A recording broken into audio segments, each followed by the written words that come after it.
used to be like 6'4". Still the best dressed. There you go. Tuck your shirt in, wear the belt. Just 'cause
Thank you very much, everybody.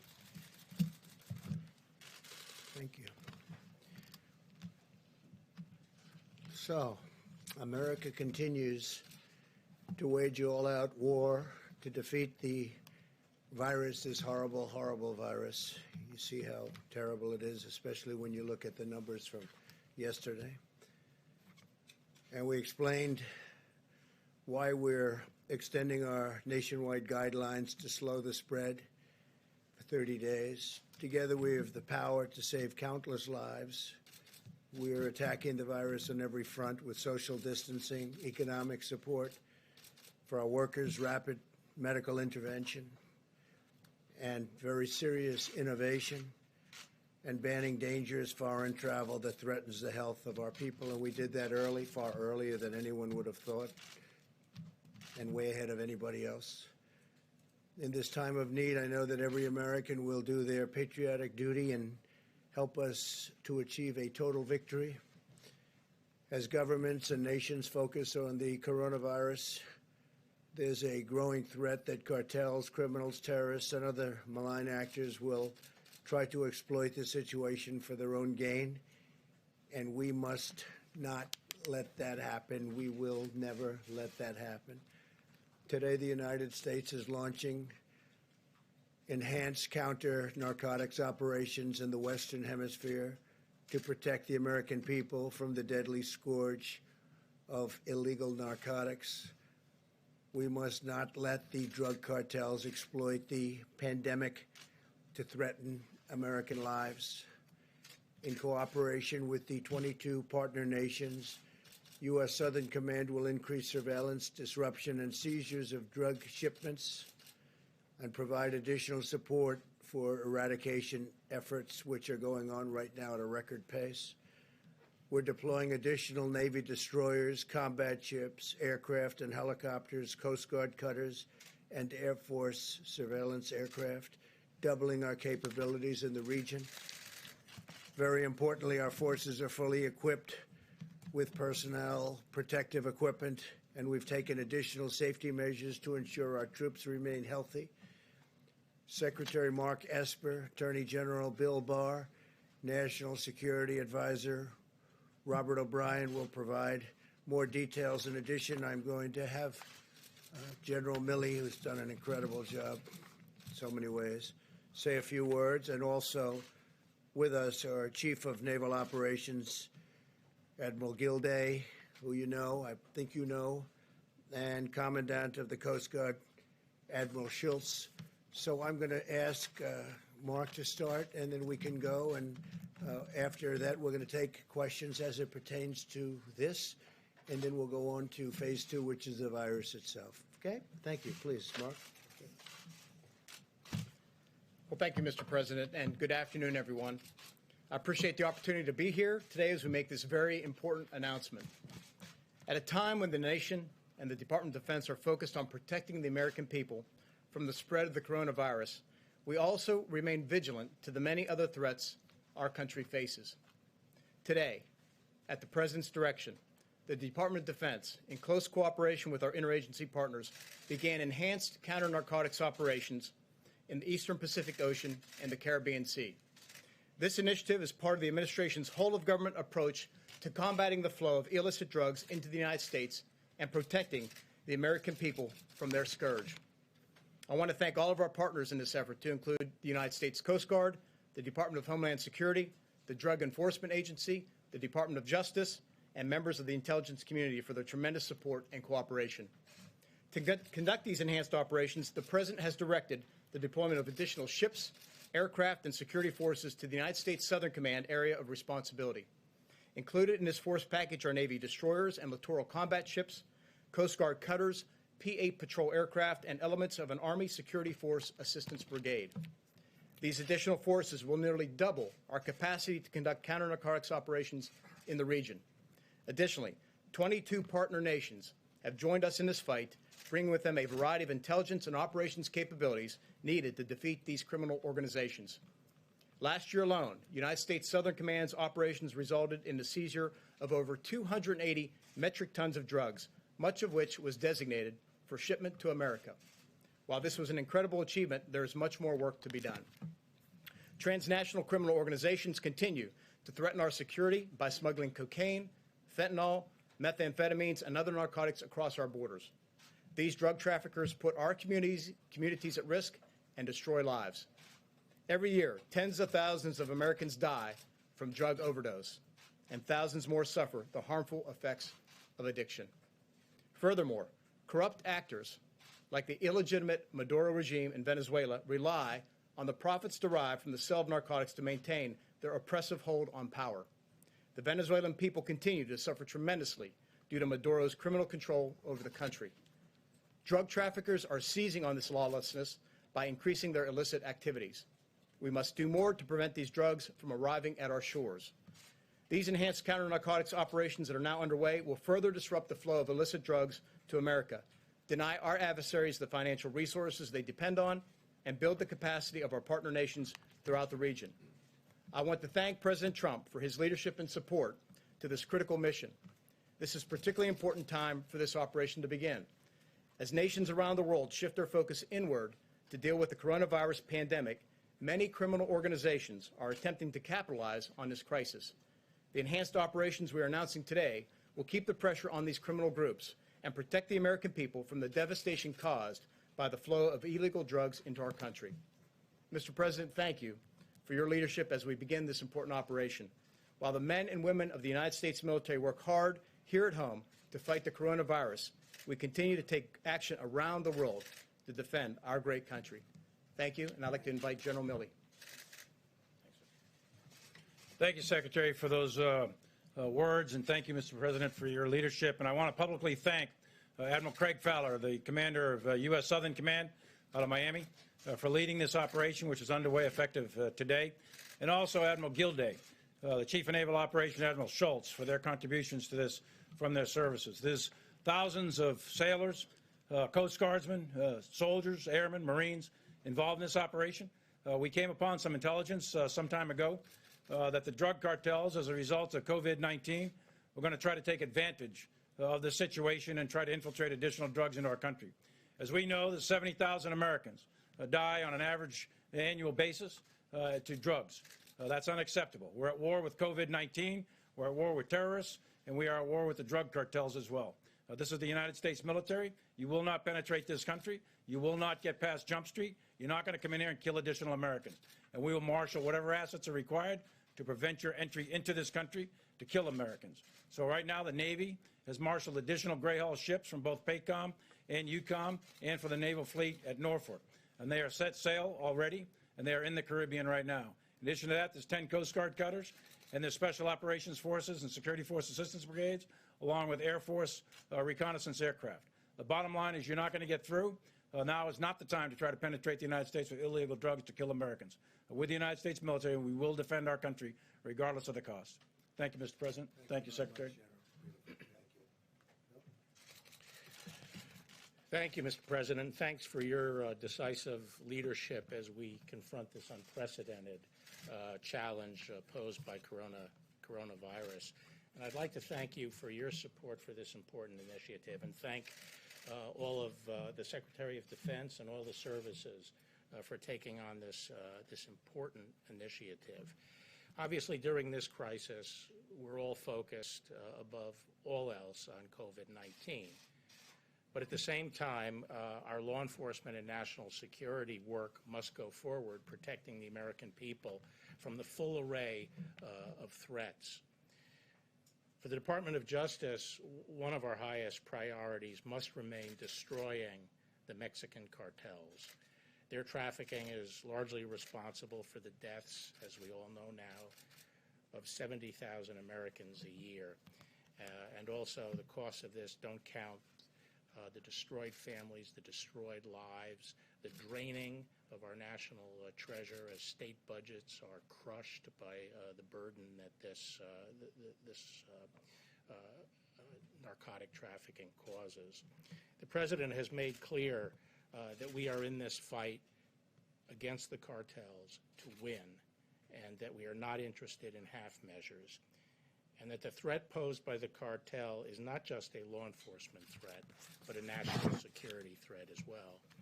And in December, building on your success with the Mexican president in forging a cooperative relationship in the area of immigration, you asked me to go down and meet with the president, Lopez Obrador, and our Mexican counterparts to see if we could also establish a more comprehensive and coordinated effort with the Mexicans in confronting the cartels. And we've had some successful visits and discussions, and currently have an array of activities underway against the cartels. And we anticipate, along with the Mexicans, that these are going to bear fruit in the months ahead. But it quickly became clear that we can obtain the most immediate results, the best bang for the buck, where we increase the assets involved in interdiction on both the Pacific and Atlantic side of Mexico and the Central American countries. For years, the cartels have been using these sea routes to take the cocaine up from principally Colombia, now also out of Venezuela.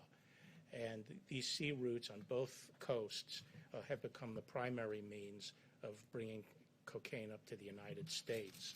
Because of the superb work done by the Defense Department and our intelligence community, we know exactly, most of the time, where these traffickers are at sea. But we're have been up till now, significantly limited in our ability to interdict because of the numbers of the assets we have deployed. Prior today, this limitation meant we could only intercept a fraction of the traffickers and the various boats that were detected.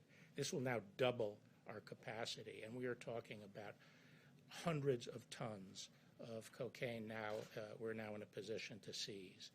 So this is going to radically improve our interdiction efforts and put tremendous pressure, we think, on the cartels. And the effort that Southcom is undertaking is going to save lives by taking drugs off the street. Last week, I announced the unsealing of charges of narco-terrorism, drug trafficking, and other crimes against the former Maduro regime, 16 members of that regime, and their involvement in trafficking of 250 metric tons a year. A lot of that comes by sea, as I discussed at that time, but also because of the pressure we're applying by our sea interdiction, they are trying to establish an air route out of Venezuela up into Central America, which is one of the reasons we're trying to move firmly against that corrupt regime. This drug war has gone on for many decades, and at times in the past, we've had great success and great results, and at times we've taken our eye off the ball. Fortunately, not in this administration, and I'm grateful that you, Mr. President, have brought focus to this fight and the determination to use whatever tools are necessary to win the fight. The cartels have to be defeated, both for the people of this country and for the people of Mexico and Venezuela. So I'd like to thank you again, Mr. President, Secretary Esper, for providing the wherewithal required to help win this war against the cartels and others who seek to send illicit drugs into our country. And with that, I'd like to introduce Ambassador O'Brien.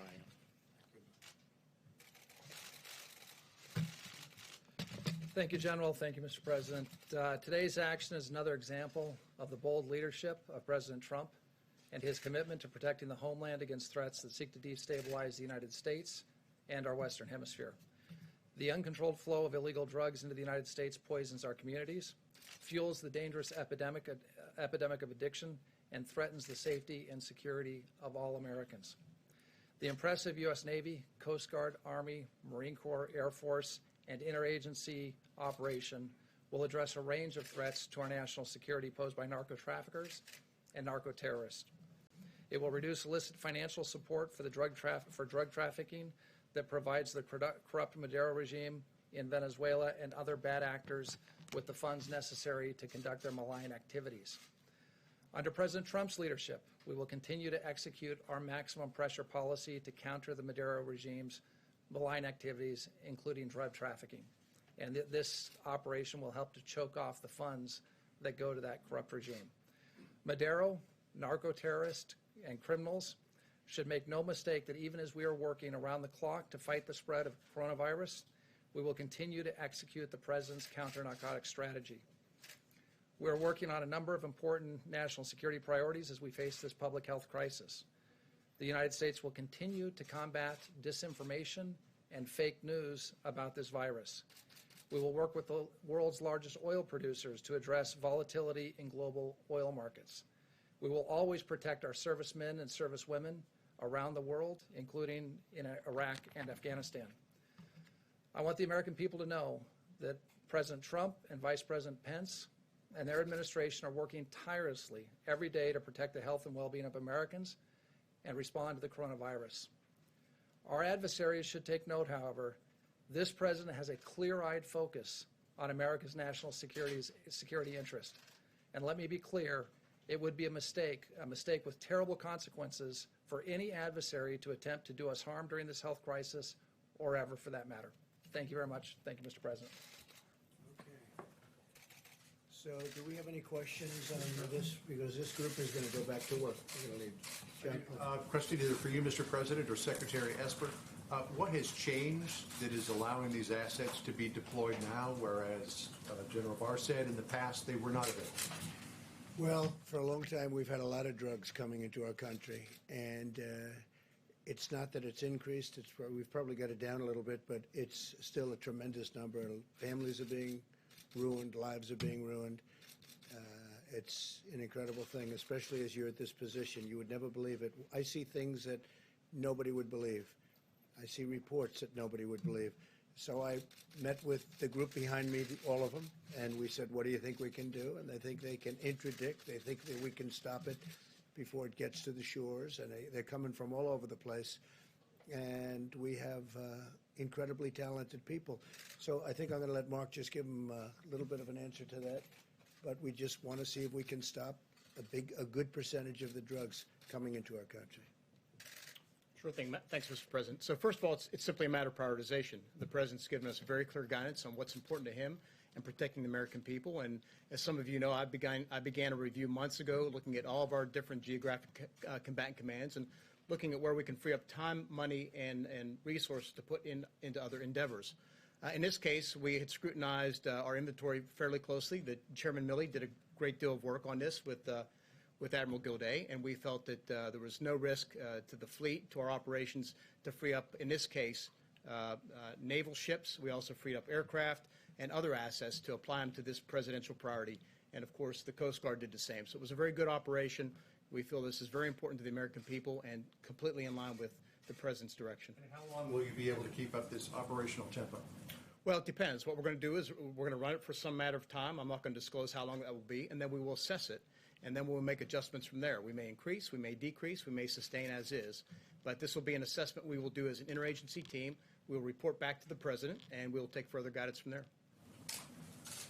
And, you know, we didn't do it for this reason, but it'll also have an impact on the virus because we have people trying to get in.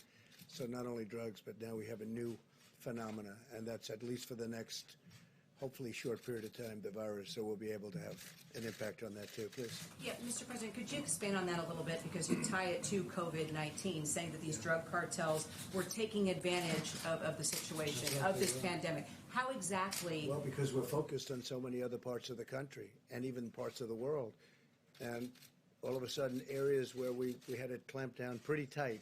In fairness, you know, the wall is up to about 160 miles already. And any areas where we have that wall, it's for the most part contiguous. We have fill-ins, but we're up to 161 miles exactly. And any place where you have that wall, other than walking around it on the edges, it's stopping everybody cold. I mean, we're stopping. Nobody's seen anything like it. That's how good it works. And the other side knew it worked that well, everybody, because everybody was for it 5 years ago. All of a sudden, they changed. It's having a tremendous impact.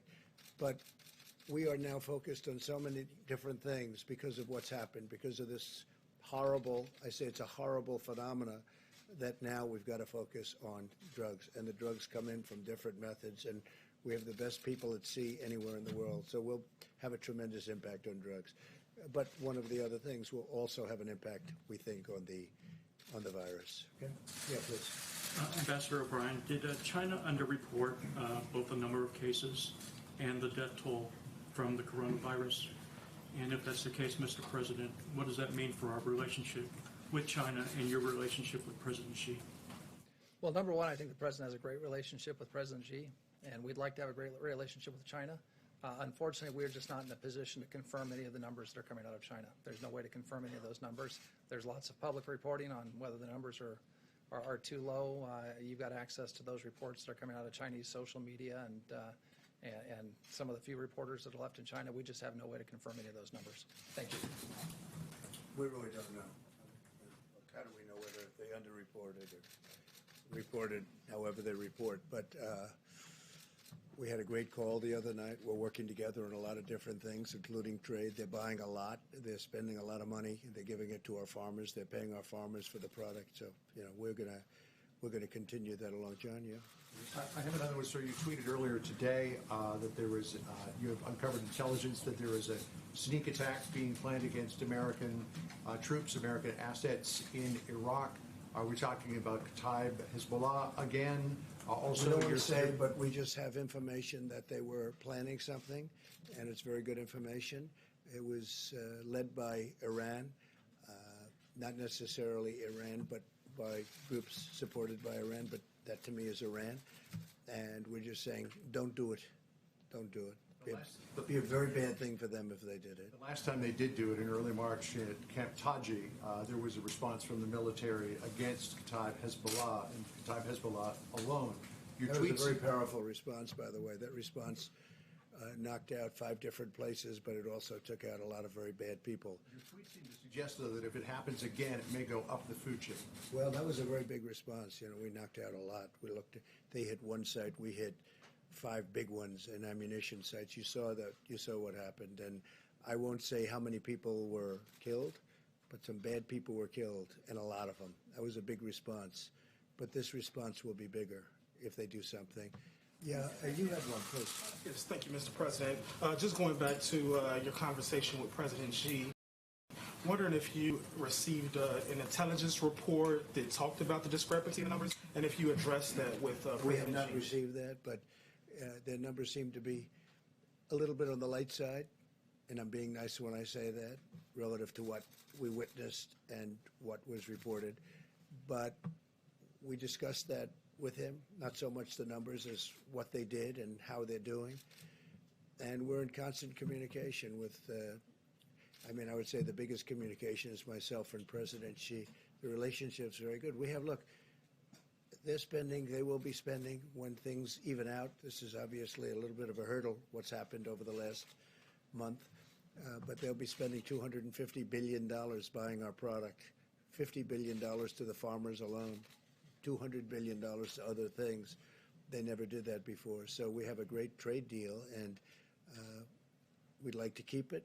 They'd like to keep it, and the relationship is good. As to whether or not their numbers are accurate, I'm not an accountant from China. Strain things at all in terms of the trade deals? No, because people just don't know. People don't know where did it come from. I think we all understand where it came from, and President Xi understands that, and we don't have to make a big deal out of it. We didn't like the fact that they said it came from our soldiers, and they haven't pursued that. It was, and that was a mid-level person said that. That was not a high-level person, so I will always assume the best. I'll assume the high-level people didn't know about it. It was a foolish statement. So, look, the relationship with China is a good one, and my relationship with him is, really good. Please. Can I follow up just on that point on Chinese propaganda that you mentioned as well as Ambassador O'Brien? So in the past several weeks, China has been shipping PPEs, masks. They've either been selling or donating everywhere, Africa, Europe, Italy, Russia, and really pushing this narrative that they're taking on a global leadership role in the crisis. So what are your thoughts on that? And is there any plan for the I don't mind if administration they to want to. take on that role? I view that as a positive if they're helping other countries. We have 151 countries right now that are under siege by the virus, under siege. Some are doing really badly.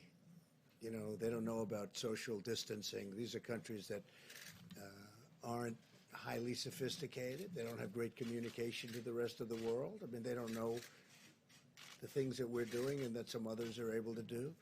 And if China can help them, I'm all for it. I'm for all of us helping everybody. We're soon going to have more ventilators than we need. We're building thousands of ventilators right now. Now, it takes a period of time to build them. And again, nobody could have known a thing like this could happen. We're building thousands. We will fairly soon be at a point where we have far more than we can use, even after we stockpile for some future catastrophe, which we hope doesn't happen. We're going to be distributing them, the extras, around the world. We'll go to Italy, we'll go to France, we'll go to Spain, which is very hard hit. On that note, is there any truth on reporting that your administration is stopping shipment of USAID stockpiles of PPEs abroad? No truth whatsoever. No. Your administration we is want. not. I would love China and other countries if they have additional supplies, medical supplies, to give to other countries. 150. Why would I stop that? Wouldn't that be terrible to stop it? Is the U.S. stopping shipment of our own stockpile through USAID to other countries? No, whatever we have, whatever we've committed to, we commit. But we also need a lot for ourselves, so we're very focused on that until we get over this. So obviously we're not going to be shipping too much until now. We do have excess of certain things, and we don't have enough of others. I just had a great talk today with the Doug McMillan from Walmart, and I gave him a very, very big order for gowns, for protective gear, for the doctors, for the nurses, for everything, and he's actually very excited about it. He's the biggest purchaser of this kind of thing, I mean, of anything probably in the world, and he is very excited about it. And he said, what size? I said, it's almost unlimited. When you look at these hospitals, the amount that they order, you almost say, how could they possibly use so much, whether it's masks or the protective gear? But we are supplying a tremendous amount, and we just ordered a lot from Walmart. And he's taken this on personally. And I said, let it be shipped not to a warehouse, directly to the side of the hospital or wherever they need it, because we save a lot of time when we do that. So Walmart, in addition to many other companies and people, is now involved at the highest level. Please. The announcements that were made today are aimed at curbing the flow of narcotics into the country. Are you concerned that we're possibly losing ground on the drug crisis while we're... I don't think we're losing ground, but we don't want to lose ground. That's why we're doing it. I don't want to lose ground. It's a big fight. I've seen many families where they're wiped out because they lost a son or a daughter or a husband or a wife or whatever. We're all of them. And we don't want to lose ground. And we are heavily focused on the virus, very heavily focused. And with this, we have never, after this goes into effect, which essentially is now, we will never have been so focused on drugs coming into our country as we are right now. And remember, as that wall gets bigger, that really helps us a lot. Really helps us a lot. Yeah, please. Is the Mexican government or any other Latin American government working in conjunction with this operation to help with that drug? Many of the governments are, and Mexico in particular is. And Mexico right now we have 27,000 Mexican soldiers on our southern border, keeping people out of our country. And very few people are coming into our country right now. And as we complete, again, the wall, in addition to the 27,000 soldiers, it's a very tough place to come into. When I took over, people were coming in and they were bringing whatever they wanted. They were bringing drugs of any type, and now it's very hard for them, and it will get harder and harder. But the president of Mexico is a great guy who's really helped us a lot. 27,000 soldiers, 27,000 Mexican soldiers. And you remember when I first took over, they had all of the caravans coming up with 10,000, 15,000 people in the caravans. They were marching through Mexico. That's not happening anymore. Please, in the back. Mr. President, are narco militants such as the FARC 57th Front out of Colombia or the Maduro regime, do you know if they're working in conjunction with the Mexican cartels? Is there any intelligence indicating that? I cannot tell you that. I know the answer to that. I believe I do, but I cannot tell you that. We have information that would lead us to believe something very powerfully, but I cannot tell you the answer to that. Yeah, please, Jeff. Mr. President, have U.S. forces in Iraq taken any precautions because of this particular attack? And have you... They're taking precautions, and we are watching it very closely. And if something bad happens, it's going to be very painful for the other side. Have you been in touch with the Iraqi government about this? They know about it, yeah. They know. Are they offering additional protection or We'll anything? see. We'll see what happens. But, we're down to a small force now over the years. Since I got, we've been bringing smaller and smaller. And we're down right now to a small number, but we have very powerful air power there. We have the big base, and which will, nobody can get near it. And nobody can even get near that. But we've really largely left. We've taken tremendous amounts out, and we've deployed them elsewhere, including bringing some back home. And do you think tweeting about it will help I prevent think that from it's happening, or tweeting, perhaps it's give them a social heads media. up? It's social media. It gets out. I have, hundreds of millions of people. Number one on Facebook. Did you know I was number one on Facebook? And I just found out I'm number one on Facebook. I thought that was very nice, for whatever it means. No, it represents something. And when I can explain to people, just don't do it. It's going to be bad if you do. It's going to be really bad. And they don't need to do it. They have enough problems. Iran has enough problems without doing that. But we've been pulling back very substantially over the last year in Iraq. And so, that's the way it You is. said before you don't want to give the enemy, whoever that is in this case, a heads up. Do you feel like maybe you did? No, I'm just giving them a warning. It's not a heads up. I'm giving them a warning. There's a big difference. I'm saying if you do anything to hurt our troops, they're gonna pay a price. No, they did last time. As per the question, they did last time. We didn't make a big deal out of it, but we hit very, very hard 5 massive, major ammunition sites, and a lot of people went with it. A lot of bad people, a lot of enemy went with it. And we didn't want to make a big deal out of it, but they paid a big price. They'll pay a much bigger price this time if they do anything. Now that we have Admiral Gilday here, perhaps we could ask a question about what the plans are for the Roosevelt, sir? Sure. In terms of Roosevelt, we're making great progress in terms of testing and also moving people off the ship. So in the past day or so, we've moved over 1,000. That number will increase to more than 2,700 by Friday as we continue to increase the testing as well and fly those samples off. So we're getting after it pretty quickly. And will the ship remain fully operational? It is fully operational now. And will remain so? It will remain so. Can I ask a follow-up to that? What protocols are you putting in place to help mitigate the spread of coronavirus among servicemen and women who live and work in those across the fleet, before we have any ships getting underway for training exercises, for deployments, they're spending those sailors are spending 14 days in quarantine before they get underway. We've increased the amount of testing equipment as well as physicians on board our ships at sea. So we've taken additional steps since the beginning of the COVID Not too crisis. many people are going to be getting off at various ports anymore. Right? I think we probably have decided on that. You mean civilians? Thank you. No, military people. I want to add one. I'd like to add one thing to that. There seems to be this narrative out there that we should just shut down the entire United States military and address the problem that way. That's not feasible. We have a mission. Our mission is to protect the United States of America and our people. And so we live and work in cramped quarters, whether it's an aircraft carrier, a submarine, a tank, a bomber. It's the nature of our business.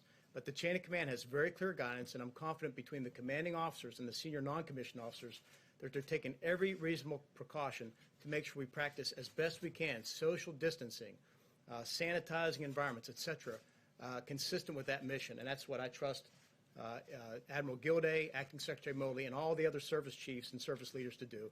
And I'm confident we'll do that, because keep in mind, we have a job to do, and we will continue to do it, defend the United States of America. Mr. President, you mentioned the stockpile earlier. The Washington Post reported today that the U.S. stockpile is nearly depleted of PPE. Is that the case? And if so, how are you planning to mitigate because that? we're sending it directly to hospitals. We don't want it to come to the stockpile, because then we have to take it after it arrives and bring it to various states and hospitals. One of the things, and again, we ask the states to do this as much as possible. Many of the states have people that, whether it's that or clothing, they make clothing, lots of clothing in many of the different states. We said, see if you can get it directly from those manufacturers. Make a deal. We'll use the Purchase Act if we have to on them. If they won't, by the way, so many people are, the spirit is incredible what they're doing. But we've asked states where they have large manufacturers of different types of equipment to use those local factories, those local plants, and have it made directly, ship it right into the hospitals. We're shipping things right in. We have, as you know, almost 10,000 ventilators, which we need for flexibility. It's a lot. It sounds like a lot, but it's not, because as you see on the board from yesterday, as this scourge, as this plague, as this virus moves, it moves very fast. And we don't know yet whether we're going to need it in Louisiana, in New York, wherever it may be. So we're ready for it. We're totally ready for it. We're going to be shipping out. We've already agreed to ship out over 1,000 today to different sites, different locations. But we have to have the flexibility of moving the ventilators to where the virus is going. And we'll be able to see that, we'll be able to see that from charts a couple of days in advance. So right now we have a nice pile of ventilators. We have a lot more coming in. We have I think we have 11 companies making ventilators right now. Very good companies, and they're making them. You know about Ford, you know about General Motors, but we have a lot of companies making the ventilators right now. So now the question is, when you make one, it doesn't get made in 15 minutes. It's not, a mask can go quickly. A ventilator takes time to build. It's very, very, as we discussed, it's complex, it's big, it's expensive, et cetera. But we'll be able to move. We have great flexibility, John. I was just going to say, sir, do you want to move on to solely coronavirus or stick with? Yeah, I think if does anybody have any other questions for this great group of brilliant people? Yes, please. Thank you, Mr. President. Question for Secretary Esper. Is the military personnel that's been fanned out across the country to help combat the virus, is there any chance that they're planning to see at some point have those military personnel treat or see COVID-19 patients? Well, excuse me. As you know, we have the hospital ships currently deployed, one in L.A. and one in New York City. So they could be treating patients as they come in. We're taking precautionary measures to screen them beforehand to make sure that they're not exposed, if you will. Same with the military hospitals that we are deploying, certainly again to New York, Seattle, and other places. But the one thing we got to be careful of is that these are deployable assets. They are unique. So if we want to retain the ability to deploy military doctors, expeditionary military hospitals around the country, we got to preserve and protect them as best we can. That said, we remain completely available to assist as need be, as directed by FEMA, as the Vice President and the President asks us. That's what we commit to do to the American people to help safeguard them and protect them through this virus. So as part of that, will they be seeing coronavirus patients, or will they strictly be seeing other patients and helping them? They could have called upon. I think the best use for them is based on their training and how they're structured and organized is for trauma.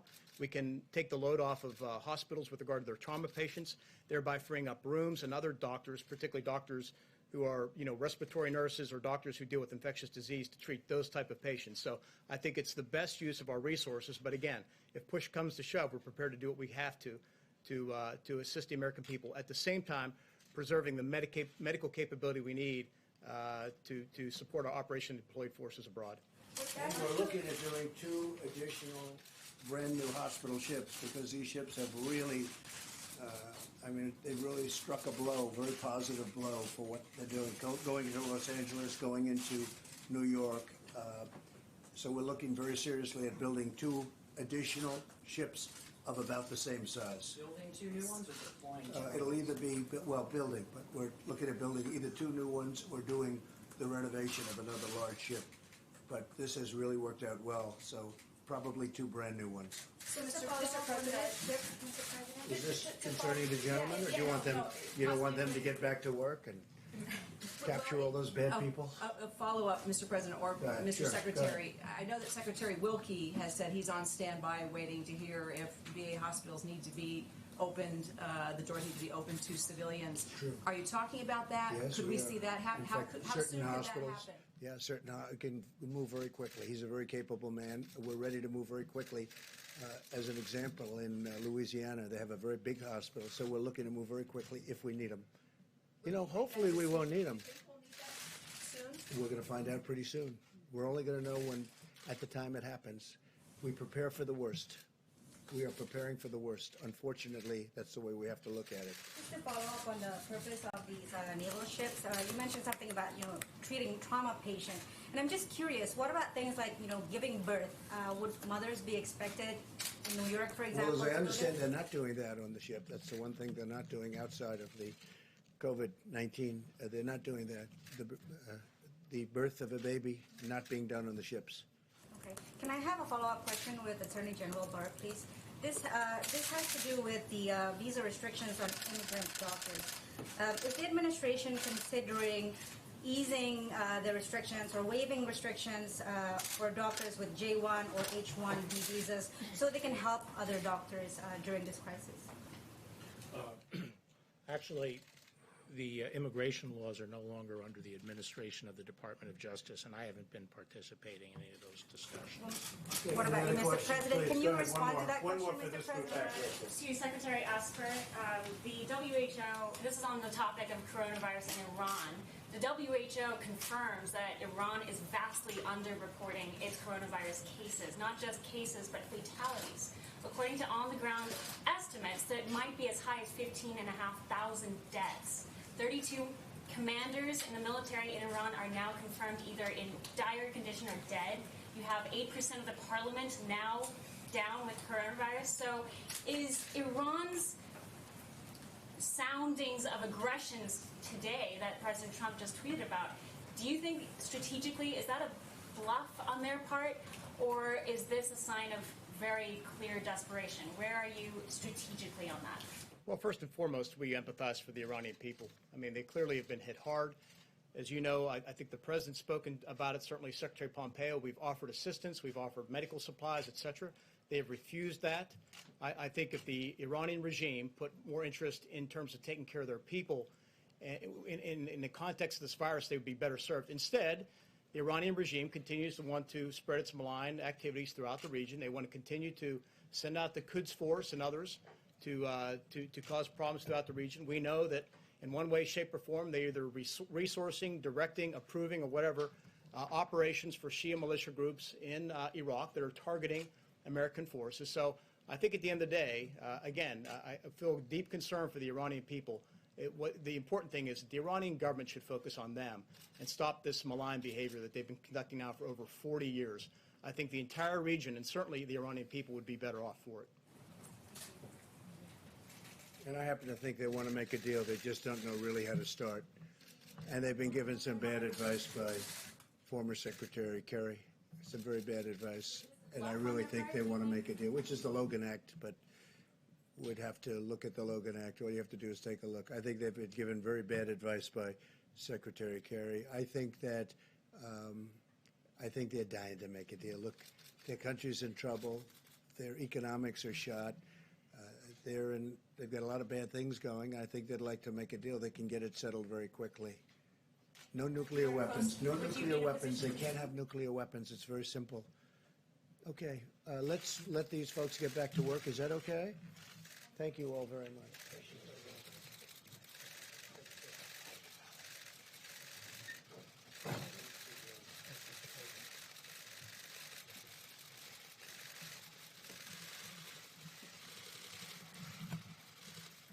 So as we deploy our service members to combat both threats abroad, invisible enemy at home, earlier today I spoke to our nation's incredible warriors and military families. Spent a long time on the phone with thousands and thousands of families that were hooked in.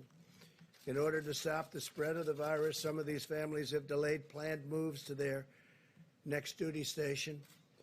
And in other cases, military families are also waiting longer to welcome home their heroes from deployment. There's a tremendous burden to bear, and the families have been involved with us for so long, and they are incredible. Without the families, they couldn't be the great service members that they turned out to be, and they understand that. And I must say, protecting our military families is our top priority. So they understand what's happening with respect to the virus, and they understand it well. They've been fantastic. As Commander-in-Chief, I'm deeply grateful for our service members, their spouses, and their children, whose love, devotion, and sacrifice keeps America strong. To make procure and deliver crucial medical supplies to our doctors, nurses, and healthcare workers, my administration is leveraging the might of American manufacturing, supply chains, and innovators across the industry and across every industry. And I just told you about Walmart, and I could tell you about many more. Hanes is making protective gear and masks, and we're making tremendous amounts of product. There's never been anything like it. At the same time, I tell the governors, get it yourself if you can from your local companies and your local warehouses and factories. If you can do that, you should do that. Because of the actions that we've taken under the Defense Production Act, manufacturers and suppliers are sharing with FEMA and HHS their planned orders and allocations to states and to hospitals all over the region. This enables FEMA and HHS to work closely with states, local governments, and private sector to allocate critical resources to highly impacted areas. Working together, we're entirely focused on getting materials to the right place at the right time. So we wanted to go directly to a hospital or directly to a certain state location, and ideally not even hit the state's warehouses. If we can avoid the warehouses, it's even better because they go directly into a hospital. And one example of that is Ohio, the great state of Ohio. Senator Rob Portman called today, and he asked for some help and got us, did a tremendous job, along with Mike DeWine, the great governor of Ohio, to facilitate a donation of 2.2 million gowns. 2.2 million gowns. Think of what that is, 2.2 million. To the Strategic National Stockpile from Ohio-based Cardinal Health. Cardinal Health, we appreciate it, and they're making much more than that and different types of things. We're profoundly grateful for their contribution to protect the lives and safety of our healthcare professionals. Cardinal's been working with us very well. FEMA and HHS formed a historic partnership with the private sector called Project Airbridge to bring supplies from other countries to the United States, including gloves, gowns, goggles, and masks. These supplies will soon be distributed around the country. We have large cargo planes coming in from various parts of the world. Every day, new plane loads are landing in cities such as New York, Miami, Chicago, Los Angeles. Additional flights have been scheduled, and we're adding more and more. And they're actually coming in ahead of schedule. A lot of these flights are coming in with a lot of material ahead of schedule. The amount of usage, the amount of need is something that nobody's ever seen before. We are getting so much, but no matter how much we get, they seem to use it up very quickly. More than 17,000 National Guard personnel have now been activated all across our country. On Tuesday, the Vice President sent a letter to the governors calling on them to have plans in place to use the National Guard to move medical supplies from warehouses to hospitals. So a lot of times we'll deliver supplies to a warehouse in a state, someplace in New York or in New Jersey or in Connecticut or wherever it may be, and they're having difficulty getting it moved. So what we're doing, if we don't bring it directly to the hospital, is we've authorized, it was a special authorization, the National Guard to go into that facility and to move it for the state. So the National Guard is moving a lot of this equipment and medical supplies into a hospital or into an area where it's needed by the state. As I said yesterday, difficult days are ahead for our nation. We are going to have a couple of weeks, starting pretty much now, but especially a few days from now, that are going to be horrific. But even in the most challenging of times, Americans do not despair. We do not give in to fear. We pull together, we persevere, and we overcome, and we win. This week, every American heart is joined with the people of New York as they continue to bear the brunt of the pandemic. To every New Yorker, please know that we are by your side. I love New York. And every day we will be with you. And it could very well be that others take over from New York. There are some areas, some hot spots in other states that are really exploding. Some, like Louisiana, were very late, and then all of a sudden it was like an explosion.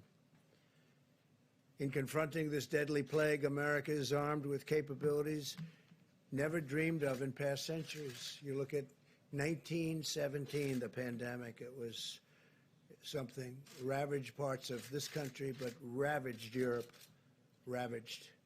They say 75 to 100 million. Some people say 50 to 75 million. People died. Think of that. And that was a long time ago, over 100 years ago. Many books written about the 1917, 1918 pandemic. Our doctors are poring over the virus genetic code, designing potential therapies and vaccines. Our planes are airlifting supplies from every corner of the earth. We're watching other countries, and they're watching us to see whether or not and who's going to be the first to come up with a cure or a remedy of some kind, or even a help, if it can help. And, of course, a vaccine. We're looking very strongly for a vaccine. Johnson & Johnson is doing well, and other companies are doing very well. But our most powerful asset, our greatest weapon in this effort, is the spirit of our people. And we want to keep away, keep a distance, keep away. If you don't get it, it solves a lot of problems. If you don't get it, and you can't get it if you keep the distance. American spirit is unyielding, unwavering, and unbreakable. It's incredible. I've never seen anything like it, the way the people have pulled together, the unity of this country.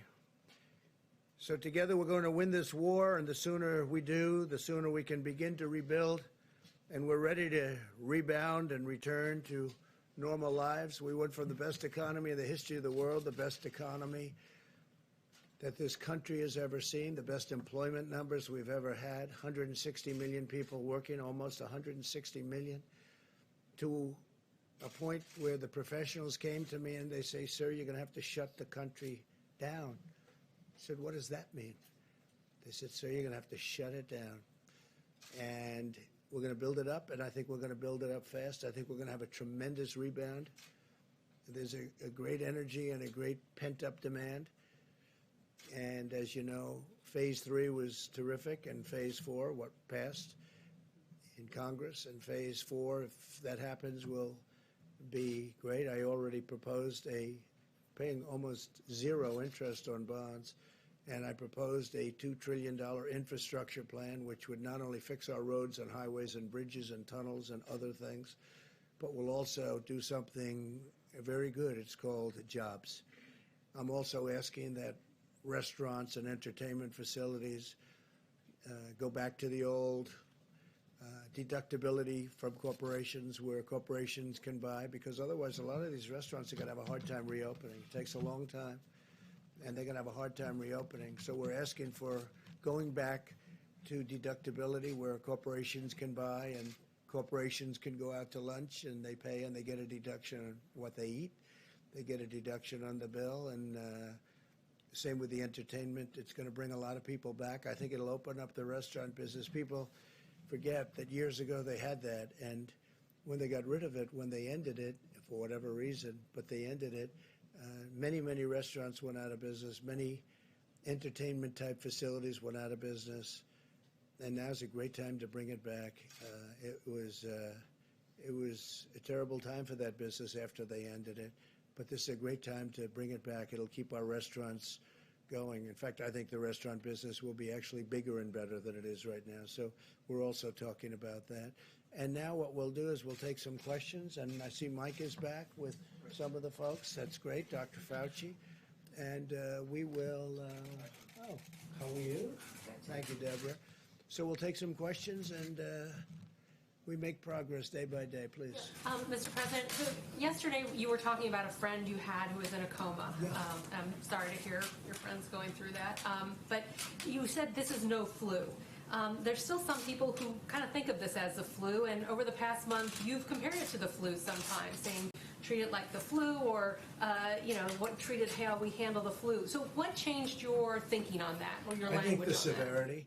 I think also in looking at the way the contagion, it is so contagious. Nobody's ever seen anything like this, where large groups of people all of a sudden, just by being in the presence of somebody, have it. The flu has never been like that, and flu is contagious, but nothing like we've ever seen here. Also, the violence of it. If it hits the right person, And you know what those stats are. If it hits the right person, that person's in deep trouble. And my friend was the right person.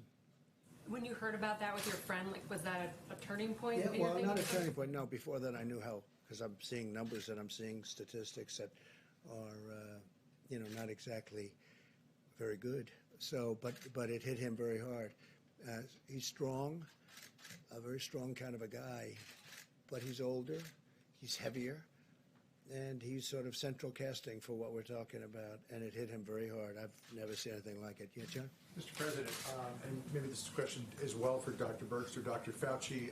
Senator Lindsey Graham tweeted last night, and we checked today, that there are still flights that are running between hotspots like New York and Detroit, New Orleans as well. A number of flights were completed today.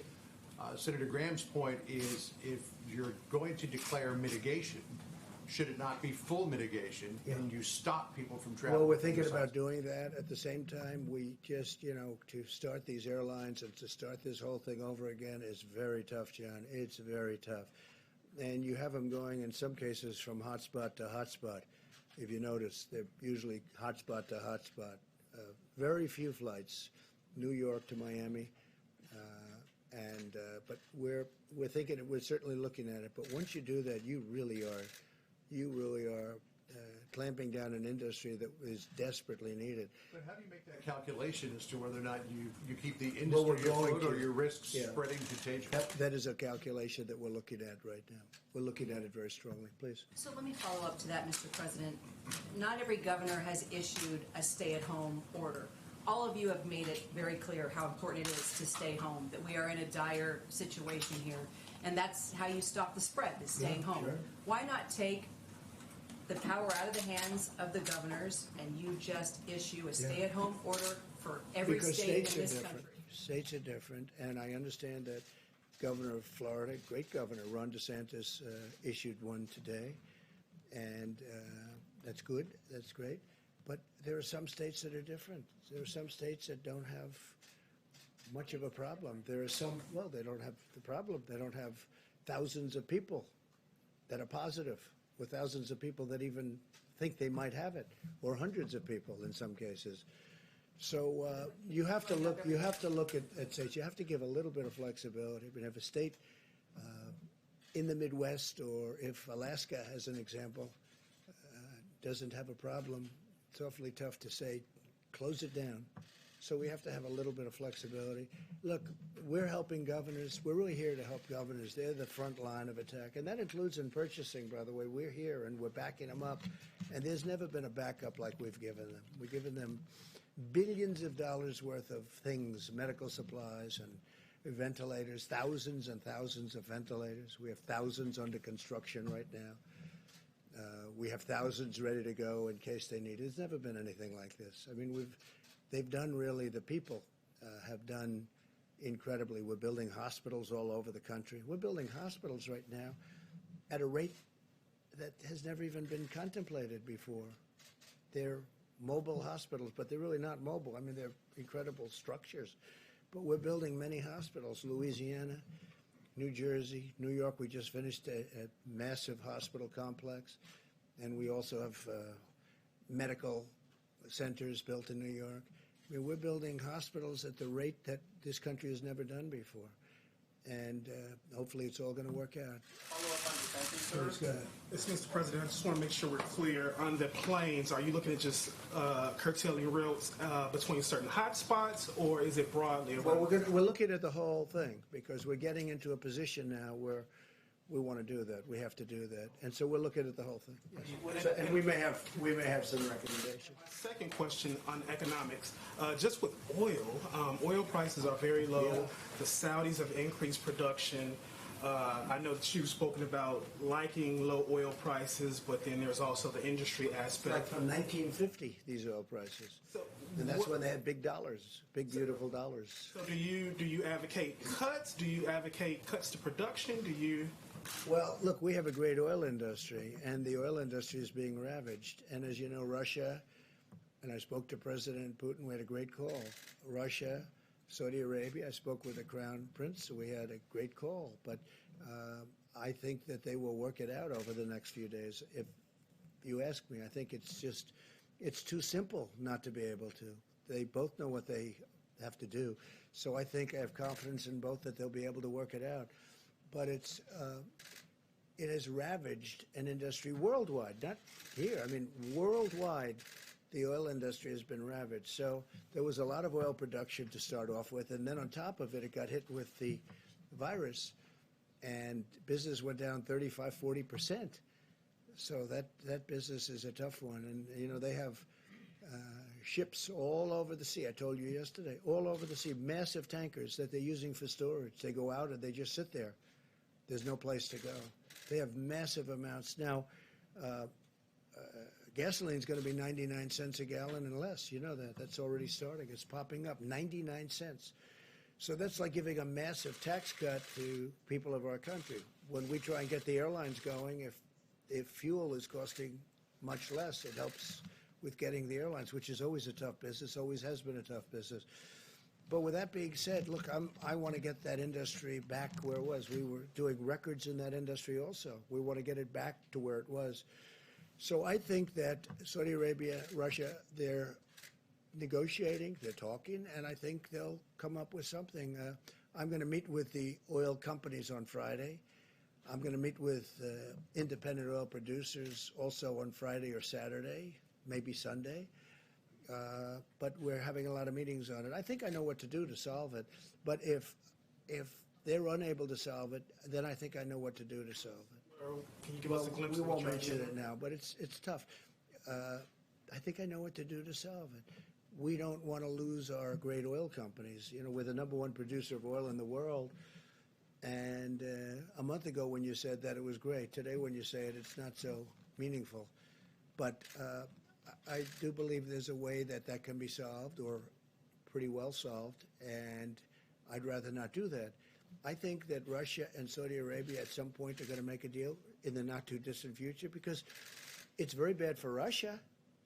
It's very bad for Saudi Arabia. It's very bad. I mean, it's bad for both, so I think they're going to make a deal. You know, the free market is a wonderful thing. It's amazing how it can work. But I think they're going to make a deal, yeah. Yeah, please, Mr. President, a couple of questions, one for you, one for Mr. Wolf, if possible.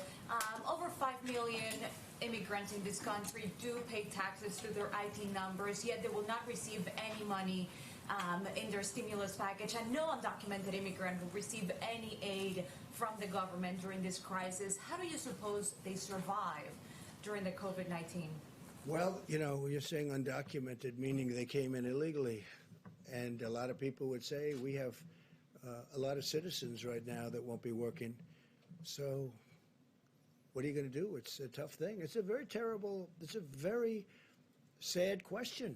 I must be honest with you. But they came in illegally. And we have a lot of people that are citizens of our country that won't be able to have jobs. Now, I do think once we get rid of the virus, I think we're going to have a boom economy. I think it's going to go up rather quickly, maybe very quickly. And maybe slowly, but it's going to go up, and it'll all come back. And I think it's actually going to come back stronger than what it was because of the stimulus. But it's a really sad situation, and we are working on it. I will tell you, I'm not going to give you a hard and fast answer because I just want to tell you it's something I think about, and it's something we're working on. Please. Mr. Wolf? Go ahead. Thanks, Mr. President. Question for Dr. Fauci.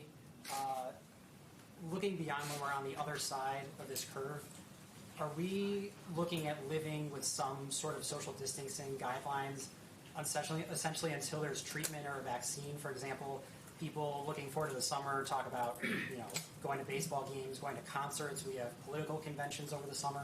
Are things like that possible or safe without a vaccine or a treatment in place? Yeah, I think if we get to the part of the curve that Dr. Birx showed yesterday, when it goes down to essentially no new cases, no deaths at a period of time, I think it makes sense that you're going to have to relax social distancing. The one thing we hopefully would have in place, and I believe we will have in place, is a much more robust system to be able to identify someone who's infected, isolate them, and then do contact tracing. Because if you have a really good program of containment that prevents you from ever having to get into mitigation, We're in mitigation right now. That's what the social and physical distancing is. The ultimate solution to a virus that might keep coming back would be a vaccine. In fact, I was on the weekly conference call with the WHO-sponsored group of all the health leaders in the world who are dealing with this. And we all came to the agreement that we may have cycling with another season. We'll be much better prepared. We likely will have interventions. But the ultimate game changer in this will be a vaccine, the same way a vaccine for other diseases that were scourges in the past that now we don't even worry about. Tony, how are they doing with the vaccine study? I mean, the vaccine is, as I said, it's on target. We're still in phase 1. There were 3 doses that we had to test. We've been through the first 2 doses. We're on the highest dose now. When we get that data, it'll take a few months to get the data to feel confident to go to the phase 2. And then a few months from now, we'll be in phase 2. And I think we're right on target for the year to a year and a half. And do you mind me asking, you and Dr. Birx, have either of you received threats of any kind, or have you been given a security detail, given that you've been out here every day on camera speaking? Well, I mean, anything that has to do with security detail, I'd have to have you refer that question to the Inspector General of HHS rather than my answer that. Can I follow up on testing? He doesn't need security. Everybody loves him. Can I follow up on testing? Besides that, they'd be in big trouble if they ever attack. You know, he was a great basketball player. Did anybody know that? He was a little on the short side for the NBA, but he was talented. He won a game. I read the story. He won a game that was unwinnable against a great team. And his whole team said, we can't beat this team. And he went in and they won the game, right? That was a couple of years ago. But a few years ago. The head never changes. The attitude never changes. Could I ask Dr. Fauci? Yes, please. I know he loves being up behind the podium. He so does. much. Like pulling teeth, like going to the dentist. I don't want to hit you with everything that's coming along, but a lot of people who are watching television today heard from a researcher named Dr. Jacob Granville, who's come up with a potential antibody therapy that he has given to USAMRIID. Just wanted to know if you know anything about this, what you might be able to tell people at home about it who've seen it. You know, John, I don't know specifically this individual, what they're doing, but I can tell you there's a lot of activity that is centered around a passive transfer of antibodies in the form of convalescent plasma. One, the number is to get immune globulin that you precipitate out of the plasma, and another is monoclonal antibody. It's based on the same principle of if you have a protective antibody, passive transfer of that could provide not only protection prophylactically, but also treatment. This is an old concept. In fact, immunology was born decades and decades and decades ago with the concept of giving passive transfer of serum to an individual to protect them from an infection. So I wouldn't be surprised if he and a number of other people are pursuing this. It's the right thing to do. Can I follow up on antibody testing, please, Dr. Fauci? At what point can we as a country expect there to be a widespread antibody testing so we know exactly what we're dealing with here, as well as other questions such as, when can people who are deemed to be healthy donate blood, for example? Okay. So when you talk about antibody testing, there are a couple of things that you want to do. You want to find out if someone has been infected and whether or not they're going to ultimately wind up being protected. Antibody testing right now is not the first thing on our priority. It's something that we need to do is testing to see if someone is infected. It is very important ultimately to be able to get a feel for what the penetrance of the infection was in society for a number of reasons. You get a better feel of what the impact has been, but also you get a better feel of what the herd immunity would be. So I can foresee in the future that when we get the facility, which we'll have for sure, I mean, ultimately you can get a test that could do this reasonably easy, and do the kind of what we call serosurveillance study. This is very analogous that Dr. Birx and I were talking about that a lot. And that is back in the day when she and I were both doing the HIV/AIDS issues back when we first discovered the virus in '83 and we had an antibody test in 1985. We found out by serial surveillance, representative in different populations, that we were dealing with the tip of the iceberg when we saw individuals who were the ones who actually got infected. It gave us a really good feel for how many people were infected, how many are doing well, and how many are getting ill. I foresee that we'll have that same sort of information, which will be important information. But right now, that's not our immediate problem. Not your priority, but can you give a sense of whether it will happen this year? Let me just follow up with that, because I think, as I discussed before, I just want to thank all the epidemiologists and scientists out there who worked with us over the last 4 weeks on models. They really, many came forward and really supported us. Right now, we're in talks with a whole series of universities. We have the most brilliant scientists in the world in our universities in state after state. Some of them public health universities, some of them basic science. All of them have received NIH grants for HIV or other development of assays in the past. I've talked to a lot of them over the last few days to really ask them to develop these simple ELISA tests that could be used rapidly in their healthcare centers, because immediately it's easy to do. We've all developed ELISAs. So in a day or two after development, they could screen their entire hospital. I think that would be very reassuring to the healthcare workers who have been on the front line. We worry about them every day. And so I've really called on every university and every state to develop ELISAs. You can buy the antigens and the controls online, and really work to test entire healthcare communities in your states and support them that way.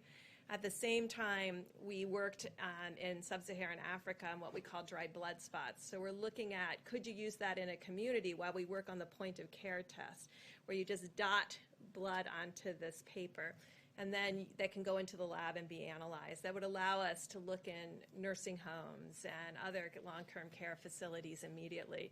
And then finally, we've reached out to the developers of the rapid test, the ones who developed it for malaria, the ones that developed them for HIV. It's exactly the same concept and process, to ask them to rapidly develop these tests, because I think we owe it to the frontline healthcare providers, not only to provide them RNA tests, but many of them have been on the front line now for 4 weeks, may have become exposed. We now know they're asymptomatic. And I think really being able to tell them the peace of mind that would come from knowing you already were infected, you have antibody, you're safe from reinfection 99.9% of the time. And so this, I think, would be very reassuring to our frontline healthcare workers. And our universities can do that by Friday. So I'm putting that challenge out to them to really work on that and do that. That's what we did in the early days. We had ELISAs up and running within days of having the antigen. And so this is what's really possible. So we're not waiting. We're asking for help now. Potentially, this could happen soon, even within this month, if people It could take up happen that soon, challenge? within this month, if the universities help us. Absolutely. Dr. Burke, Mr. President, on Florida, Governor DeSantis says that he spoke with you before issuing his He stay-at-home did. order. Spoke to me this morning. He has some loopholes in that for That I don't know. He spoke to me this morning. He for knows what he's religious doing. events, for example. Very good large guy. religious groups can meet together. Now that doesn't really agree. Who can? Religious groups, I like didn't speak churches to him can meet. about it, but he did speak to me this morning. We talked about it. Please. Full mitigation, sir. Does that go against your model? Because that's not full I mitigation. don't know. I'd have to look at what he did. Back to the healthcare workers on the front lines, following up with Dr. Birx as well. Hazard pay.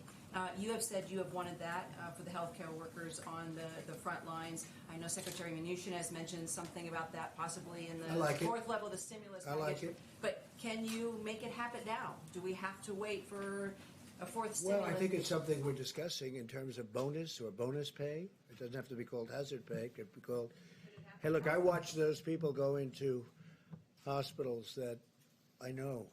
I talked about one of them, right? But I watch them walk into those hospitals, and they walk in men, women, young, middle-aged, not so many older ones. And I watch them. They're almost like, and I think I take the word almost out. They're like warriors. They're going in. People are cheering. Where there's a building across the street, the people are screaming. They're clapping. They're like heroes. The Empire State No, Building. no. I will tell you. I think it's incredible. They're like warriors.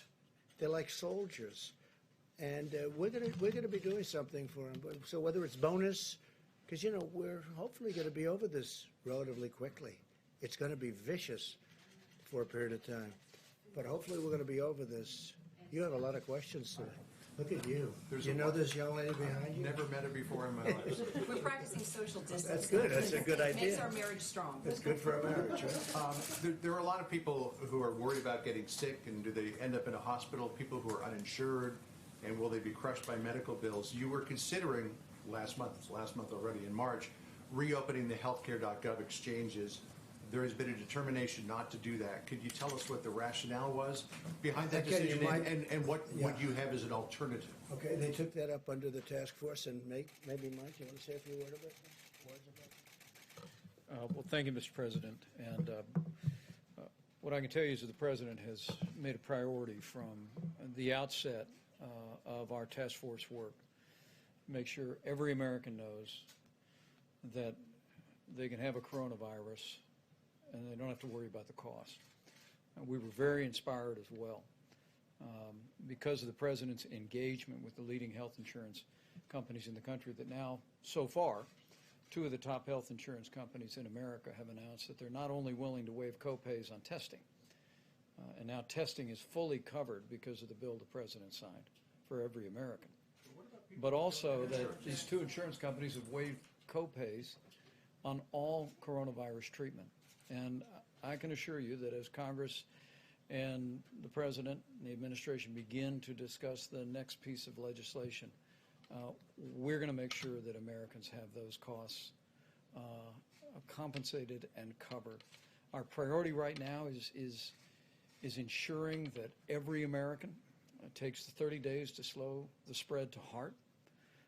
The best thing we can do for one another, for our family's health, for the most vulnerable among us, is practice those mitigation strategies that the President outlined yesterday for the next 30 days. We're dealing with testing to make sure that every American can have a test that needs one. We're dealing with supplies, and we're making great progress in building personal protective equipment and ensuring that ventilators are available, particularly for the communities most impacted. But the American people can be confident that as we move into this, we're going to make sure that our healthcare workers are properly compensated for their extraordinary and courageous work.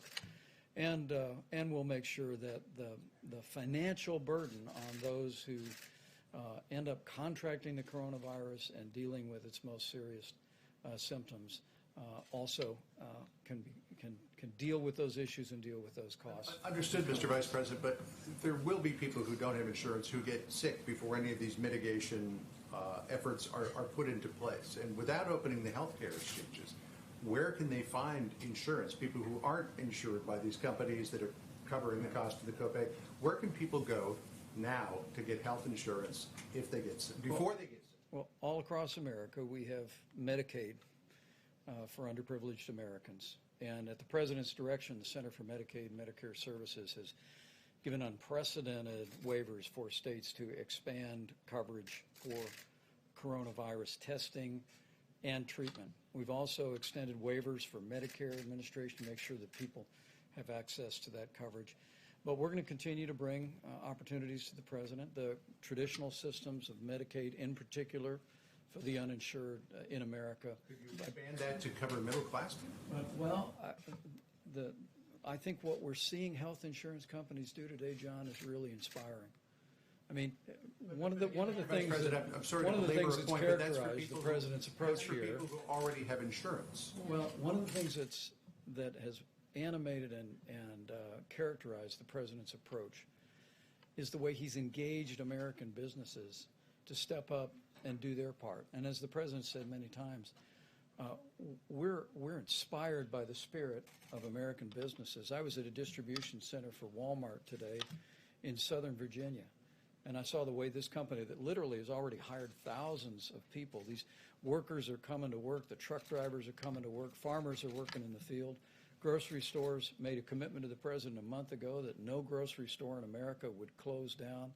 The food supply is strong. We're getting food on the table of every American. But it's because the President went to these leaders and said, we need you to step up and do your part. We engaged health insurance executives early on in this process to waive copays on coronavirus testing. And because of the engagement, and frankly, because of that that patriotic and compassionate spirit that's being reflected. We've already seen two of the largest insurance companies in the country announce that they're going to be providing full coverage, free of charge, for coronavirus treatment. I fully expect, I think as the President does too, that we'll see more of that for people that have insurance. We'll continue to provide flexibility for Medicaid for people that don't have insurance. And we'll make sure that Medicare has the flexibility to meet this moment. For seniors, when we remember that seniors with underlying health conditions are the most vulnerable to serious outcomes from the coronavirus. But we'll get through this using the full weight of the federal government and the full strength of the American economy. John, I think it's a very fair question, though, and it's something we're really going to look at because it doesn't seem fair. If you have it, you have a big advantage, and at a certain income level you do. I think it's one of the greatest answers I've ever heard, because Mike was able to speak for 5 minutes and not even touch your question. No, I said that's what you call a great professional. But let me just tell you, you really are. It's really a fair question, and it's something we're looking at. Well, I think I mean, just in terms of a fair question, I always endeavor to ask fair questions, but this is a huge worry for people in this country who are in that donut hole. They don't have commercial insurance. They don't qualify for Medicaid. What do they do? Group, and it's a pretty big group. We're looking at it. I mean, we spent the entire 2000 election talking about the donut hole, and it's still there. Yeah, we are. I haven't been up there yet, though. You know, the other people have been talking about it. No, I mean, and they haven't spoken. This was 20 years ago. We were talking about it. But they're talking about it. They're talking about it.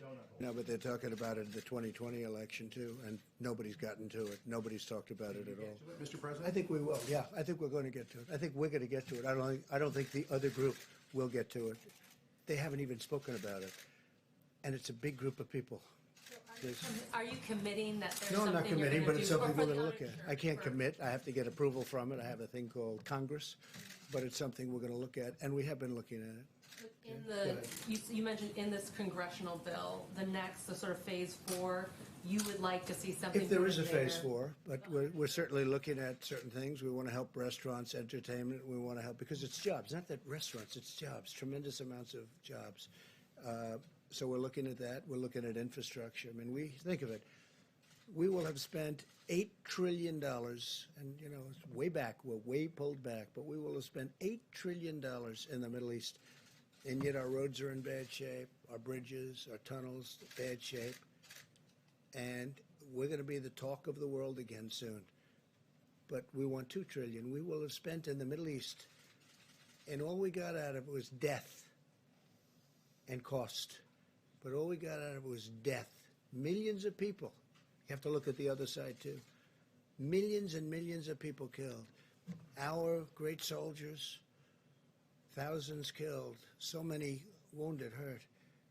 And yet when we want to go and fix a road someplace, we want to do what we want to do in our country. No, it's time that we spend money on our country. That's what we're going to do. It's time that we start spending on our roads and our bridges and our schools and all of the things that we're supposed to be spending on. And people are finally getting used to it. And you could look at all of what we've done in the Middle East, way back in so many different places, way back in other countries too, by the way. And I've gone to other countries that are very rich. I said, I'm sorry, you're going to have to reimburse us for our costs. They don't even want to know what I'm talking about. It takes them 20 minutes to figure it out because nobody's ever asked them to do that. And they're doing it. They're doing it. And they have no choice. They have to do it. So it's time that we start spending on the USA. Okay, please. Mr. President, this is a question for the Vice President. On March 9th, you said 1 million tests had been delivered and another 4 million would be delivered by the end of the week. That clearly did not happen. What happened with those projections? What went wrong? Well, I think the test kits were delivered, according to HHS, but the difference is between receiving a test and the ability to rapidly produce a result of that test. And frankly, because of the public-private partnership that the President initiated now more than a month ago with our massive commercial laboratories across the country, our team was reported today that we're now doing more than 100,000 tests a day.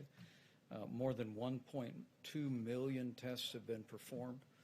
States have established drive-through sites all across the country. In fact, states have been so successful with the community-based and drive-through testing that we're working to transition over completely all of the federal work on drive-through testing and have the states completely manage that process. But 4 million tests were delivered by the end of that week. HHS was very busy from early in the year delivering test kits around the country. But the difference was, as the President said many times, we had an antiquated system where a state laboratory or CDC only had the capacity to process 40 to 60 tests a day.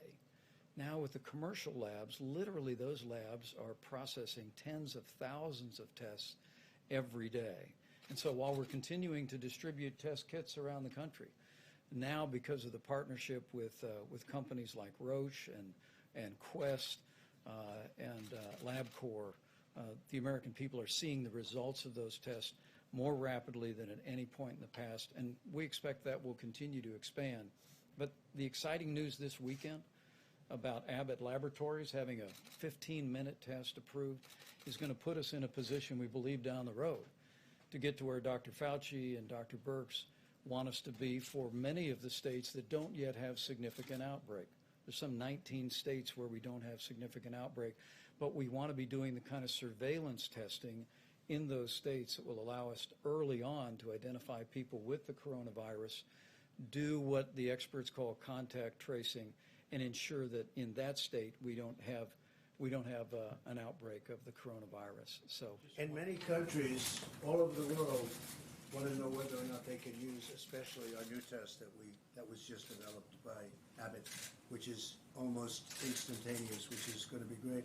And remember this: we inherited. The word is we inherited bad tests. We really inherited bad tests. These are horrible tests, and it was broken. It was all broken, and we fixed it. And we're doing millions of tests. Sometimes we send out a test and it's not used. In many cases, it wasn't used. But we've worked with the states, and the testing has been pretty amazing, especially considering the fact that we inherited a very broken system. Jeff? Mr. President, just to follow up on something you said before, are you considering a temporary ban on all domestic flights? I am looking at hotspots. I am looking where flights are going into hotspots. Some of those flights I didn't like from the beginning, but closing up every single flight on every single airline, that's a very, very, very rough decision. But we are thinking about hotspots where you go from spot to spot, both hot, and we'll let you know fairly soon. And what about rail travel? A similar thing. We have trains going back and forth, and people don't think of trains, but we do a lot of transportation business. It's a very big decision to do that.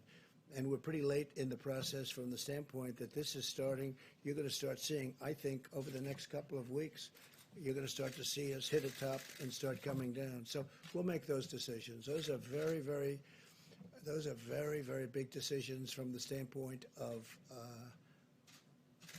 the future of our country, in a way, in the future of our country. We have to get our country back. We have to start moving again. We have to start working again. They're doing tests on airlines, very strong tests for getting on, getting off. They're doing tests on trains, getting on, getting off. But when you start closing up entire transportation systems and then opening them up, that's a very tough thing to do. There continues to be a lot of public confusion about the use of masks. What is the The White reuse. I love the sterilization of the mask. So, Ohio company, you can sterilize the N95. You can sterilize that mask for up to 20 times. Think of that, up to 20 times.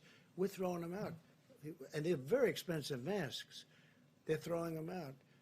And I kept saying, one of the first questions I asked to Dr. Fauci, I said, why aren't they sterilizing or cleaning the mask? Because I didn't, was it my thing exactly when we first heard about this? Nobody else knew it either.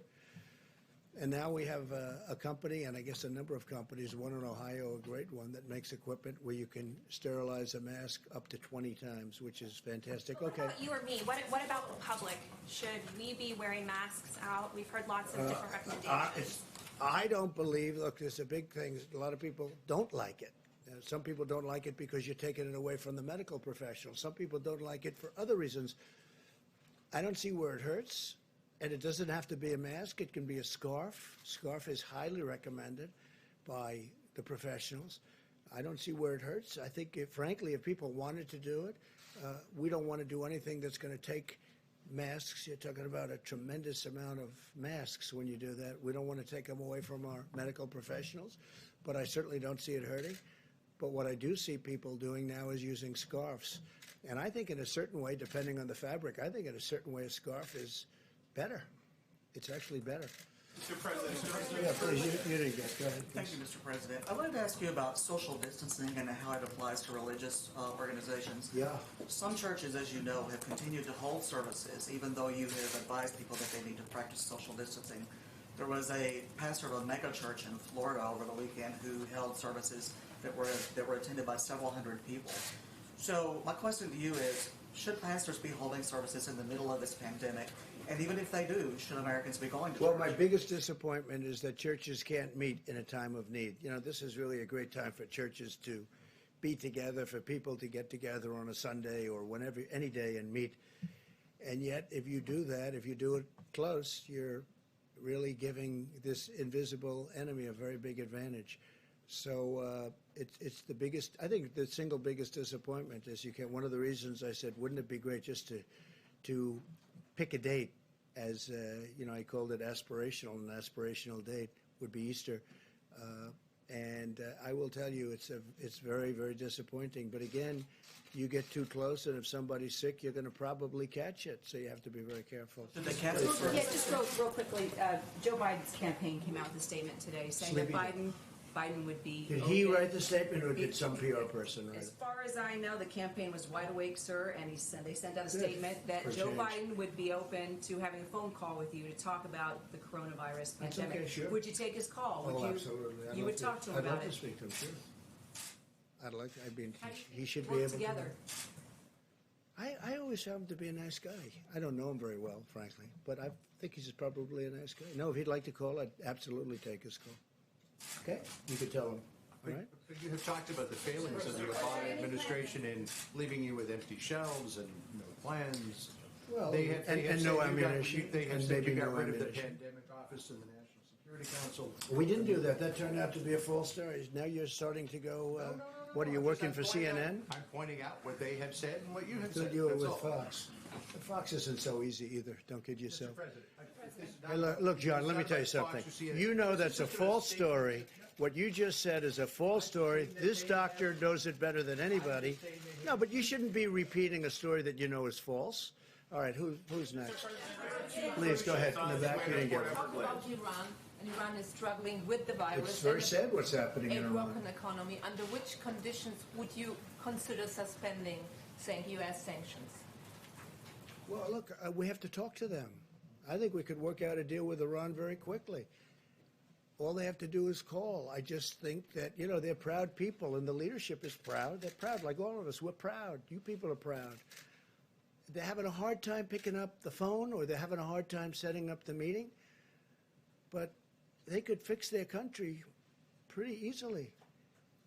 And we don't want hostility. But if they are hostile to us, they're going to regret it like they've never regretted anything before, as per today's statement. But all they have to do is call or have somebody call. You know, there are channels where we can deal very easily. Again, I think that John Kerry did a tremendous disservice. I think he violated the Logan Act 100%. That's what I think. And I think it made it tough for them because they were dealing with him for years. It was a terrible deal. All of that money, $150 billion plus cash, plane loads of cash, for a deal that was no good and was short-term. Essentially, it was a short-term deal. Who makes a deal for that kind of money and $1.8 billion in cash? I don't even know what that would look like. That would be, this room would have to be filled up 5 times with $100 bills, okay? Who makes a deal like this? And then on top of it, the deal's no good. All right, how about 1 or 2 more? Mr. President, Seattle police have reported a surge in calls about domestic violence. A number of groups have raised concerns. Mexican violence? Domestic violence. A number of groups have raised concerns that the longer people are stuck at home, the more domestic violence cases there are going to be. Do you share those concerns, and what is being done to make sure? It's another cost of not getting our country working. I mean, people are, now some people are getting along great. I've also had the exact opposite question. Families are coming together. They're actually coming together. They haven't talked for a long time, and now all of a sudden they're talking again. They're loving each other. So I've heard that too. But I also have heard domestic violence, much, at a higher level, and drug use because of, in this case, they'd lose their jobs. They had a great job. They had a great life. They have a great family. All of a sudden, a husband's told that he doesn't have a job anymore and he's got no money. And that brings drugs into it. That brings suicide into it. It's a terrible thing. We have to get our country going again. We did the right thing. We had no choice. We did the right thing. Other countries tried to use the herd or the herd mentality. It's just, something that doesn't work. If you look at, just to say, I heard Sweden gave it a shot and they saw things that were really frightening and they went immediately to shutting down the country. We did the right thing and we did it early. We did it early and we stopped other people from coming into our country early. But no, that's a cost. I've been talking about that. People say, what are you talking about? But you'll have that. You'll have domestic violence. You'll have violence. You'll have suicide. You'll have drug addiction. A lot of people are going to be lost. We want to get this open as soon as we can. I'll be the happiest person. So will you, everyone in this room. Happy when we get the word that this is the time and we have our common sense and they'll give me a decision or they'll be making certain statements and I think I'll know how to interpret those statements very well. I'll be with Mike. I'll be with the task force. I'll be with a lot of very talented people, including the two people on stage with us. But I look forward. That'll be a great day. That'll be a great day. All right. How about one more, please? Can I ask a question about Mr. Wolf? Can I ask a question for Sure. Mr. Wolf? Sure. What is the current contingency plan in ICE detention centers where cases of COVID-19 are already popping up? Some people have been released. Is there a contingency plan, and would you release the most vulnerable people like children and the elder? Well, ICE looks at, on a case-by-case basis, even well before COVID, on looking at certain detention facilities and determining on a case-by-case basis if they do need to release individuals. And when we do that, we often put them on alternatives to detention as well. In the case of COVID, we're looking at vulnerable populations, and again, ICE is doing that in conjunction with CDC and other medical professionals. And in some cases, we do need to do that for the health and safety and the well-being of those detainees. But again, that's a case-by-case basis. We're not going to make any blanket statement that we're going to release individuals of whole groups at a time. So it's really important, and I've said it twice now, it's really a case-by-case basis, determining the health of that particular population or detainee, the facility they're in. Different facilities have different capabilities, whether it's an ICE-owned facility or it's a contractor-owned facility. And so we're certainly doing that. We're doing that today. We've been doing that for the past several weeks. Did you say how many have been released? While you're up, could you talk about how tight that southern border is right now? Absolutely. We continue to build miles of the wall every day. We're up to over 150, I believe. We're continuing to build new miles of wall. And a lot of folks ask about replacement wall or new miles. And it's a new capability on our southwest border that we haven't had before. So whether you talk to the agents, the Border Patrol agents, they like that capability, they like that impedance and denial that it provides them, and it provides the ability for those agents to focus elsewhere on parts of the border that are very difficult to patrol, so we can use our resources in a different way. And so we see a lot of benefits from the border wall system, and again, that includes not only the physical infrastructure, but the cameras, the roads, the lightings, the fiber optic cables. And we're looking forward, and we're still well on our track, well on our mark to meet 450 miles by the end of the calendar year. What actions are you taking Mr. inside? Wolf, can I get one more question from you while you're here? There's been concern among farmers about being able to get enough migrant labor to keep the food supply moving as we go into the harvest season. What are you doing to address that? Well, at the direction of the Vice President and the task force, we are looking at a number of different options with the H-2A workers that you mentioned on how do we either extend the validity of their visa, or looking at a couple of different options. Nothing to announce here today, but again, at the direction of the President and the Vice President, we're looking at a variety of different options that I think we will have soon, and it'll be very beneficial. But I am glad you asked that question, because we want the farmers, they've had this for years. We want the farmers to be able to get the people that have been working those farms for years, or we're not going to have farms.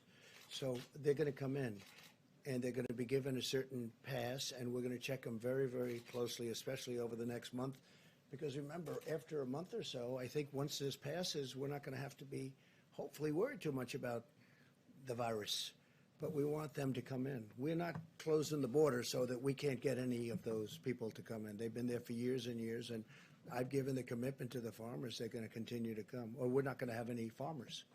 Okay? Yeah, one more question.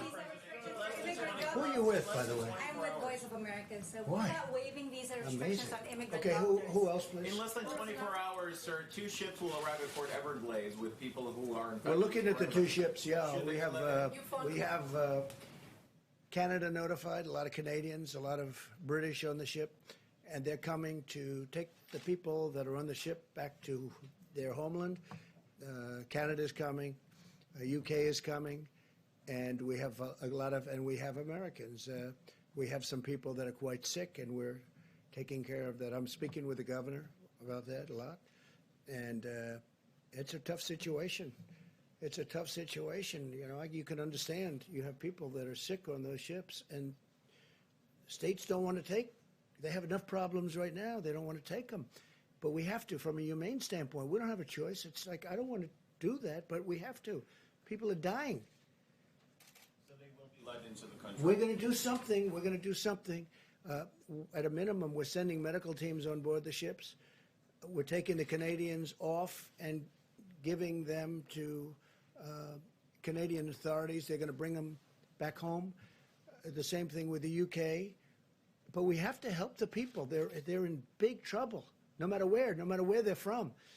Happen to be Americans, largely Americans.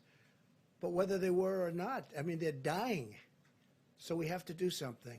And the governor knows that, too. Before being sent on? Well, we're sending a lot of them home. Yeah, we're sending a lot of them home to their countries.